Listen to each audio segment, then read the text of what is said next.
Hello officers, welcome to our YouTube channel NSC online classes.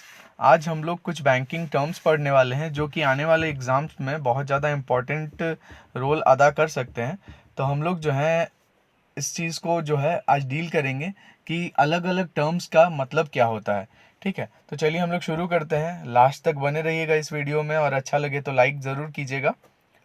Insolvency and bankruptcy पहला topic है हमारा, insolvency and bankruptcy. ठीक है, insolvency और बैंकरप्सी होता क्या है यहाँ पर बताया गया है। व्हेन अ बैंक और एनी इंडिविजुअल ऑर्गेनाइजेशन और an even individual goes out of money, जब किसी भी व्यक्ति के पास या किसी ऑर्गेनाइजेशन के पास, ठीक है, पैसे की कमी होती है, मनी की कमी होती है, तो उस केस को हम लोग क्या बोलते हैं, insolvency and bankruptcy. In this case, sometimes he cannot buy necessities for him, and also he is not able to pay off the debts to its और हिज लेंडर्स। ठीक है, बोला जा रहा है कि इस केस में क्या होता है कि कभी कभी वो अपनी खुद की ज़रूरतें भी नहीं पूरी कर पाता, और जो भी अपने मतलब कि लेंडर्स हैं जिनसे वो पैसा उधार लिया होता है उसे भी वो चुका नहीं पाता। इसके लिए जो है दो टर्म यूज होते हैं, दो अलग अलग टर्म यूज होते हैं। एक होता है इंसॉल्वेंसी और एक होता है बैंकरप्सी। अब हम लोग इसको डिफाइन करते हैं। सबसे पहले आता है insolvency. When a person organisation is unable to pay their डेप्ट when they became due and payable, it is called insolvency. जब कोई भी पर्सन या ऑर्गेनाइजेशन अपना डेप्ट यानी कि अपना जो भी उधार है वो चुका नहीं पाता है तो उस केस को हम लोग बोलते हैं insolvency. So it can be said as when the liability exceeds the total asset. सबसे अच्छा इसका डेफिनेशन यही होता है कि जब आपका लायबिलिटी जो है वो आपके एसेट से ज़्यादा हो जाता है, यानी कि आपको जो चुकाना है वो अमाउंट ज़्यादा है और आपके पास जो अमाउंट है वो कम है।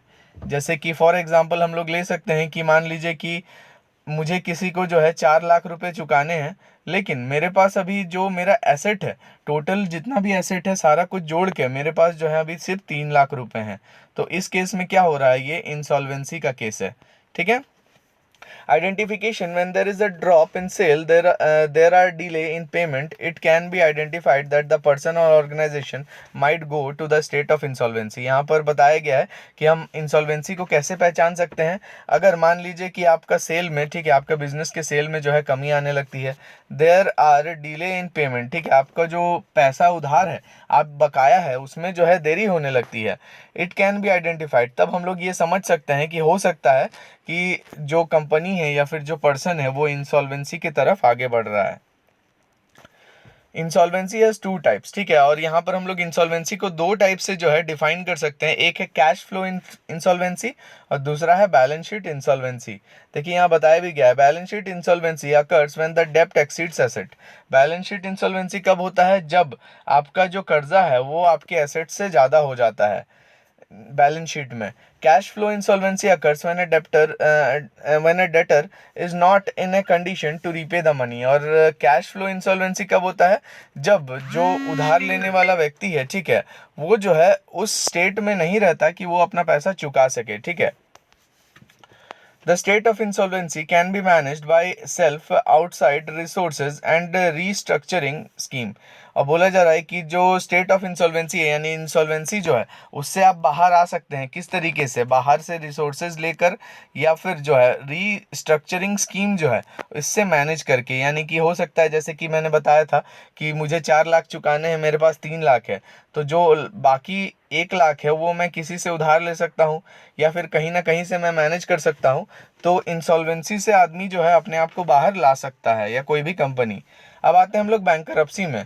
द ओरिजिन ऑफ वर्ड, ठीक है, पहले इसका डेफिनेशन देखते हैं कि बैंकरप्सी जो वर्ड है वो आया कहाँ से। The origin of the word bankruptcy came from Italian Banca रोटा। ठीक है, ये जो वर्ड है ये इटालियन वर्ड बैंका रोटा से आया है जिसका मतलब होता है ब्रोकन बेंच। ठीक है, जो भी पहले क्या होता था ना, जो भी मतलब डीलर्स होते थे वो लोग जो हैं टेबल पे, ठीक है, लकड़ियों के बेंच पे जो है वो डील करते थे, और जब उनके पास पैसा खत्म हो जाता था तो उसको, उस टर्म को बोला जाता था ब्रोकन बेंच, यानी कि उनके पास पैसा खत्म हो गया। तो वहीं से जो है ये वर्ड आया है बैंकरप्ट। ठीक है, ये एक इटालियन वर्ड है, बैंका रोटा से बना है bankrupt. When a person organization is unable to pay their debts, when they became due and payable and is also declared as bankrupt by the court, it is called bankrupt। ठीक है, बोला जा रहा है कि जब एक व्यक्ति या ऑर्गेनाइजेशन अपना उधार नहीं चुका पा रहा होता है और उसका ड्यू और पेमेंट जो है बचा हुआ रहता है, किसी को उसे चुकाना होता है, और उस केस में कोर्ट के द्वारा भी उसे जो है बैंकरप्ट घोषित कर दिया जाता है, तो उस टर्म को बोलते हैं बैंकरप्सी। यानी कि आप लोग को डिफरेंस अभी तक समझ में आ गया होगा। इंसॉल्वेंसी में क्या होता है कि वो लीगल टर्म नहीं है। इंसॉल्वेंसी मतलब अगर मेरे पास भी पैसा नहीं है तो हम अपने आप को इंसॉल्वेंट बोल सकते हैं, लेकिन बैंकरप्सी का मतलब क्या होता है, जब कोर्ट के द्वारा आपको ये घोषित कर दिया गया कि हाँ, ये व्यक्ति जो है माली तौर पे दिवालिया घोषित हो गया है, इसके पास पैसा नहीं है चुकाने को, तो उसको बोलते हैं हम लोग बैंकरप्सी। यहाँ पर आगे कुछ और पॉइंट्स भी बताए गए, जैसे bankruptcy can be issued in 2 ways. ठीक है, बैंकरप्सी 2 तरीके से इशू किया जा सकता है, यानी किसी को भी बैंकरप्ट 2 तरीके से घोषित किया जा सकता है। When a person himself file declaring himself bankrupt known as debtors petition, जब एक व्यक्ति जो है अपने आप को खुद जो है बैंकरप्ट घोषित करता है, ठीक है, कोर्ट में जाकर बैंकरप्ट घोषित करने की कोशिश करता है, और इसको टर्म दिया गया है डेटर्स पिटीशन। ठीक है, when the court issues an order and declares a company और एन इंडिविजुअल बैंकरप्ट, या फिर दूसरा तरीका है कि कोर्ट के द्वारा खुद से जो है, ठीक है, कोई केस गया और खुद से कोर्ट के द्वारा किसी कंपनी या इंडिविजुअल को बैंकरप्ट घोषित कर दिया गया, और इसको बोलते हैं सिक्वेस्ट्रेशन ऑर्डर। ठीक है, सिक्वेस्ट्रेशन ऑर्डर। यानी 2 तरीका है, एक तो खुद से आप जो है कोर्ट में जा सकते हैं अपने आप को दिवालिया घोषित करवाने, या दूसरा तरीका है कोर्ट खुद जो है आपको दिवालिया घोषित कर दे। चौथा पॉइंट है like insolvency it is also when the liability exceeds the total asset. ठीक है, और लगभग दोनों का जो भी डेफिनेशन है सेम है, थोड़ा सा अंतर है। ठीक है, डेफिनेशन क्या है कि जब आपका लायबिलिटी जो है आपके टोटल एसेट से ज़्यादा हो जाता है, यानी कि जो चुकाना है आपको वो ज़्यादा है, और जो आप कमा रहे हैं या फिर जो आपके पास एसेट है, टोटल एसेट है, वो कम हो जाता है। When you are unable to pay off your debts, ठीक है, यानी कि आप अपना कर्जा नहीं चुका पा रहे हैं। यहाँ 5वां पॉइंट है, a person organisation can also go to court seeking to declare as bankrupt. या तो यहाँ पर वही बात बोला गया है कि एक पर्सन या ऑर्गेनाइजेशन जो है अपने आप को दिवालिया घोषित करने के लिए कोर्ट में जा सकता है, और ऐसा होता भी है। ठीक है, जो व्यक्ति जो बिजनेस जो है पैसा नहीं चुका पाता, वो बैंक में जाकर अपने आप को दिवालिया घोषित करवा सकता है, बैंक उसकी जांच करवाएगी। ठीक है, उसके बाद ऐसा होता है। It also tells the financial state but is legal concept because of intervention of court। ये भी एक तरीके से जो व्यक्ति है या ऑर्गेनाइजेशन है उसका फाइनेंशियल स्टेट यानी फाइनेंशियल हेल्थ को बताता है, लेकिन ये एक लीगल कॉन्सेप्ट है। क्यों? क्योंकि इसमें कोर्ट शामिल होता है, इसमें कोर्ट जो है दखल अंदाजी करता है, कोर्ट का इसमें पूरा का पूरा पकड़ रहता है। इस कारण से इसको जो है हम लोग लीगल कॉन्सेप्ट बोलते हैं। यानी कि दोनों में अंतर क्या हो गया, जो बैंकरप्सी है वो एक लीगल कॉन्सेप्ट है, यानी कि वो कानूनी तौर पे है, और इंसॉल्वेंसी जो है वो वर्बली है, यानी हम लोग अपने आप को भी इंसॉल्वेंट बोल सकते हैं। Bankruptcy can not be resolved. ठीक है, और ये बिल्कुल सही बात है, बहुत ही इंपॉर्टेंट पॉइंट है 7वां पॉइंट, कि bankruptcy can not be resolved, यानी कि एक बार अगर कोर्ट आपको दिवालिया घोषित कर देता है तो कोई भी व्यक्ति आपसे पैसा वापस नहीं ले सकता। और आप जो है, ऐसा नहीं है कि फ्यूचर में आपके पास अगर पैसा आ जाता है तो आप अपने आप को बैंकरप्सी से बाहर ला सकते हैं, आप पैसा देके उस चीज़ को वापस नहीं कर सकते। All bankrupts will be called insolvent but not vice versa. बोला जा रहा है कि जो भी बैंकरप्ट लोग हैं वो अपने आप को इंसॉल्वेंट कहला सकते हैं, लेकिन जो इंसॉल्वेंट लोग हैं वो अपने आप को बैंकरप्ट नहीं कहला सकते। क्यों? आप लोग को पता है इंसॉल्वेंसी वो कोई लीगल टर्म नहीं है। ठीक है, तो कोई भी व्यक्ति अपने आप को इंसॉल्वेंट कहला सकता है, लेकिन हर व्यक्ति जो है अपने आप को बैंकरप्ट नहीं कहला सकता जब तक कोर्ट का आदेश ना हो। चलिए आगे बढ़ते हैं। नेक्स्ट हम लोग का जो टॉपिक है वो है चेक ट्रंकेशन सिस्टम। ठीक है, इसके बारे में भी आप लोग जानते होंगे, फिर भी एक बार बताते हैं।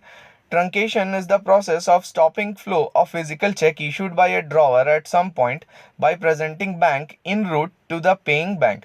ठीक है, चेक ट्रंकेशन सिस्टम में पहले क्या होता था ना, चेक क्लियरिंग हाउस हुआ करता था। उसमें क्या होता था कि कोई भी जो भी फिजिकल चेक हुआ करता था उसको जो है बैंक के द्वारा आपस में आदान प्रदान किया जाता था, जिस बैंक को मिलना है और जिस बैंक से वो मिलेगा।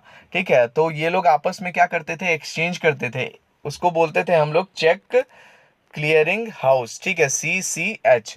ठीक है, ये क्या होता था कि जो भी वहाँ का लीड बैंक हुआ करता था वहाँ पर एक चेक क्लियरिंग हाउस लगाया जाता था, वहाँ पर सारे बैंक के रिप्रेजेंटेटिव आते थे और वो लोग जो है आपस में एक दूसरे के चेक जो है वो मतलब कि एक्सचेंज करते थे। In its place, an electronic image or check is transmitted to the paying branch through a clearing house along with relevant information like data on the MICR band, data of presentation and presenting bank। ठीक है, और बोला जा रहा है कि जो पहले चेक क्लियरिंग हाउस था उसके बदले जो है अभी इलेक्ट्रॉनिक फॉर्म में चेक को जो है ट्रांसफ़र किया जाता है, इलेक्ट्रॉनिक फॉर्म में चेक को ट्रांसफ़र कर दिया जाता है, और उसमें जो इंपॉर्टेंट इन्फॉर्मेशन है, रिलेवेंट इन्फॉर्मेशन है जिसकी ज़रूरत है, जैसे MICR कोड, ठीक है, डेट ऑफ प्रेजेंटेशन, कब चेक इशू हुआ था, और प्रेजेंटिंग बैंक, ठीक है, और किस बैंक के नाम से इशू हुआ था, ये सब चीज़ें जो हैं उसमें होती हैं। तो पहले क्या होता था कि जाना पड़ता था फिजिकली लोगों को, जो ऑफिसर्स होते थे या जो भी एम्प्लॉयज़ होते थे बैंक के, लेकिन अब क्या होता है कि बाय कंप्यूटर उनको स्कैन कर दिया जाता है, चेक को स्कैन कर दिया जाता है और उनको जो है डेस्टिनेशन बैंक में भेज दिया जाता है। This means that with this system, physical check will not move for clearing at different branch। इसका ये मतलब निकलता है कि किसी भी व्यक्ति को, किसी भी एम्प्लॉय को फिजिकल चेक लेके किसी दूसरे ब्रांच में जाने की ज़रूरत नहीं पड़ेगी। This enable the outstation cheques to get cleared in a single day. और इसके कारण क्या होता है, आउटस्टेशन चेक जितने भी होते हैं वो एक ही दिन में क्लियर हो जाते हैं। And also the associated cost with the moment of physical cheque get eliminated. और इसी के साथ क्या होता है कि इसमें खर्च भी बचता है, क्योंकि फिजिकली किसी एम्प्लॉय को जो है लेके जाना नहीं पड़ रहा वो चेक, क्योंकि अगर वो लेके जाएगा तो उसके साथ बहुत सारा रिस्क है, उसको खर्च भी आएगा क्योंकि वो जा रहा है। ठीक है, तो इस कारण से क्या होता है कि इसमें पैसा भी बचता है और रिस्क भी कम है। ठीक है, और जल्दी से जल्दी जो चेक है वो क्लियर भी होता है।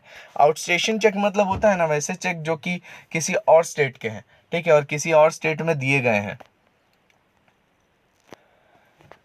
चलिए हम लोग आगे बढ़ते हैं। यहाँ पर CTS के बारे में बताया गया है कि जो CTS है इसको जो है सबसे पहले ग्रिड वाइज जो है लॉन्च किया गया था, सबसे पहले नई दिल्ली में, फिर चेन्नई में और लास्ट में मुंबई में। ठीक है, सबसे पहले जो ग्रिड था वो दिल्ली था, और दिल्ली का जो ग्रिड है वो 2008 में 1 फरवरी 2008 को शुरू किया गया था। चेन्नई में ये 24 सितंबर 2011 को शुरू किया गया था, और मुंबई में 27 अप्रैल 2013 को इसको चालू किया गया था।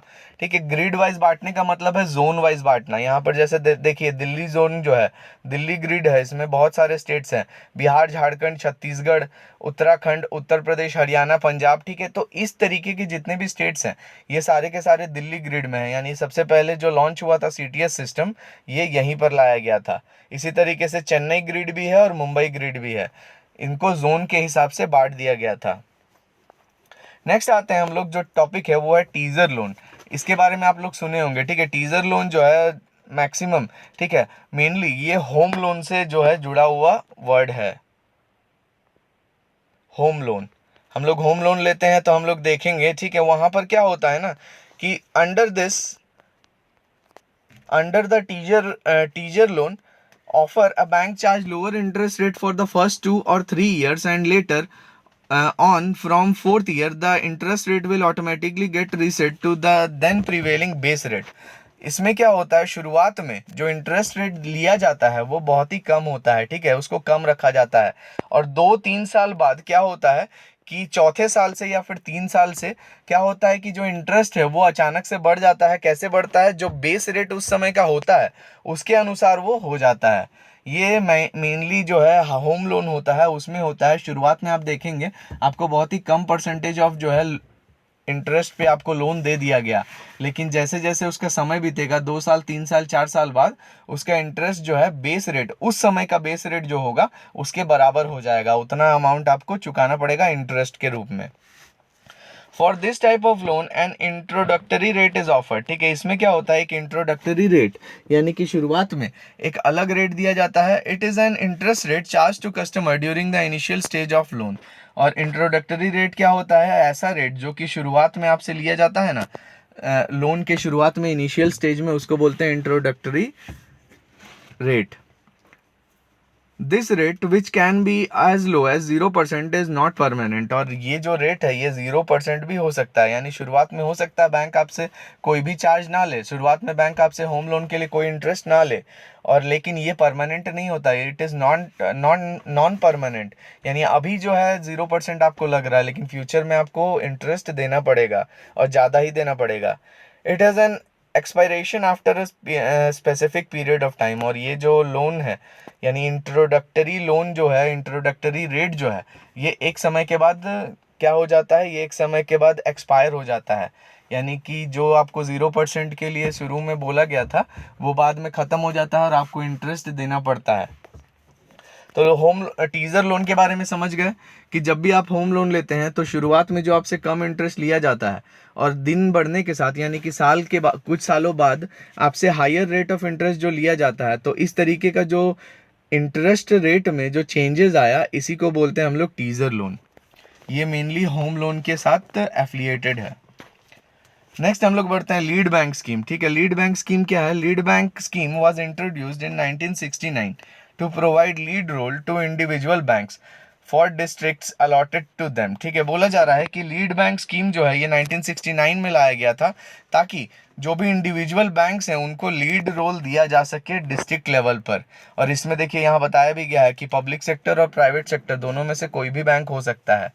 The lead bank was introduced by RBI on the basis of recommendation of Gadgil Study Group and Bankers Committee, Nariman committee. बोला जा रहा है कि ये जो स्कीम लाया गया था इसके लिए दो कमेटी के द्वारा रिकमेंडेशन किया गया था। एक था गाडगिल स्टडी ग्रुप और दूसरा था नरीमन कमेटी। ये दोनों कमेटी ही ऐसा रिकमेंडेशन दी थी कि इस तरीके का एक स्कीम होना चाहिए। In this all the districts in the country were allotted various banks. ठीक है, इसमें क्या हुआ था कि डिस्ट्रिक्ट वाइज, ठीक है, बैंकों को जो है लीड रोल दिया गया था। The lead bank also act as the leader for corporation coordination activities and services of the all financial institutions in that area. जो लीड बैंक है वो क्या करती थी, एक तरीके का कोऑर्डिनेशन का काम करती थी। जितना भी कोऑर्डिनेटेड एक्टिविटीज़ है यानी कि जिसमें बैंकों को एक साथ काम करना है, उन सभी एक्टिविटीज़ को करवाने का काम इस लीड बैंक का होता था। And services of all financial institution in that area, और जितना भी सर्विसेज जो आरबीआई देती है और बैंक्स को देना चाहिए वो सारा का सारा मिल रहा है कि नहीं, ये भी देखने का काम किसका होता था, लीड बैंक का। ठीक है, For this purpose, a lead bank officer, now designated as lead district manager, was also appointed। और ये काम को करने के लिए यानी कि इसका काम को करवाने के लिए एक लीड बैंक ऑफिसर बनाया जाता था जिसका नाम अभी बदल के लीड डिस्ट्रिक्ट मैनेजर कर दिया गया है।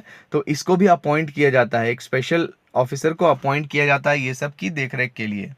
तो लीड बैंक आप समझ गए, उस डिस्ट्रिक्ट का जो मेन बैंक होगा, उस डिस्ट्रिक्ट का सबसे बड़ा जो बैंक होगा। ठीक है, लीड बैंक वैसे मेनली उसी बैंक को बनाया जाता है जिसका सबसे ज़्यादा आउटलेट्स है, सबसे ज़्यादा ब्रांच है, सबसे ज़्यादा एटीएम है। तो उस तरीके के बैंक को उस डिस्ट्रिक्ट का लीड बैंक बनाया जाता है। और इसका काम क्या होता है कि जो भी पॉलिसीज़ हैं, जो आरबीआई की पॉलिसीज़ हैं, उनको जो है लागू करवाना, और जो भी कॉपरेशन है यानी कि बैंकों को मिल के जो भी काम करना चाहिए वो सब चल रहा है कि नहीं, वो सब हो रहा है कि नहीं, उसको देखना। फिर आते हैं हम लोग कंसोर्टियम बैंकिंग में। ठीक है, कंसोर्टियम बैंकिंग क्या होता है, ये लोन से रिलेटेड है, ये लोन का टर्म है कंसोर्टियम बैंकिंग। कभी भी कोई भी इंडिविजुअल, बड़ा इंडिविजुअल या फिर कोई भी ऑर्गेनाइजेशन जब लोन लेती है, ठीक है, तो उसके लिए जो टर्म यूज़ होता है उसमें यहाँ पर यूज़ करते हैं हम लोग कंसोर्टियम बैंकिंग का। In consortium financing several banks finance a single borrower. इसमें क्या होता है कंसोर्टियम बैंकिंग में कि बहुत सारे बैंक मिलकर यानी कि एक से अधिक बैंक मिलकर किसी एक व्यक्ति को या किसी एक ऑर्गेनाइजेशन को लोन देते हैं, इसे बोलते हैं consortium banking. In this case, there is a common documentation, joint supervision and follow-up exercise between all the banks and financial institution। इसमें क्या होता है कि जो भी डॉक्यूमेंटेशन होता है यानी कि जो भी डॉक्यूमेंट्स हैं जो कि उस व्यक्ति को जमा करने होते हैं वो कॉमन होता है, एक ही बार उसको जमा करना होता है। वहाँ पर सुपरविजन होता है, फॉलोअप होता है। ये तीनों बैंक या फिर जो भी बैंक इसमें शामिल हैं वो सारे मिलकर जो है उसको फॉलो करते हैं या फिर उसको जांच करते हैं। So the participating bank form a new consortium bank. और इसके कारण क्या होता है कि जो पार्टिसिपेटिंग बैंक होता है यानी 3 बैंक में वो लोन के लिए अप्लाई किया, तो तीनों बैंक मिलकर एक कंसोर्टियम बैंक बनाएंगे यानी कि एक सिंगल बैंक बना देंगे उस लोन को देने के लिए। The whole loan amount is divided among those banks forming consortium, so risk also gets divided।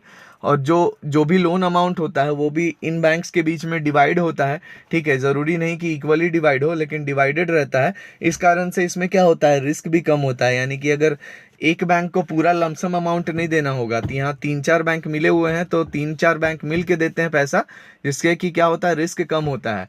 अगर एनपीए भी हो जाए तो उतना घाटा नहीं होगा, अगर एक बार में लोन दे देंगे तो पूरा घाटा हो जाएगा। The bank which takes the high risk will act as leader. यहाँ बोला जा रहा है कि वो बैंक जो कि ज़्यादा रिस्क लेगा, यानी कि वो बैंक जो ज़्यादा अमाउंट जो है वो लोन देगा, उसको लीडर बैंक बोलते हैं, या फिर वो लीडर रहेगा इस पूरे के पूरे प्रोसेस में। Does it act as an intermediary between the consortium and the borrower. और इसी कारण से वो क्या करेगा, एक इंटरमीडियरी के बीच में काम करेगा। किसके किसके बीच में, कंसोर्टियम और बोरोवर के बीच में। यानी कि जो बोरोवर है वो कहाँ जाएगा, लीडर बैंक के पास जाएगा। यानी मान लीजिए कि एसबीआई है, बैंक ऑफ इंडिया है, बैंक ऑफ बड़ौदा है, ये तीनों मिलकर लोन दे रहे हैं और सबसे ज़्यादा अमाउंट जो है वो एसबीआई दे रहा है, तो एसबीआई क्या हो जाएगा, लीडर बैंक हो जाएगा। और एसबीआई ही ये देख रेख करेगा कि वो बोरोवर यानी जो लोन लिया है और जो बाकी दूसरे बैंक हैं उनके बीच में इंटरमीडियरी का ये काम करेगा, यही सारा का सारा प्रोसेस को देख रेख करेगा। आगे बढ़ते हैं हम लोग, ठीक है। इसी से मिलता जुलता एक टर्म है मल्टीपल बैंकिंग।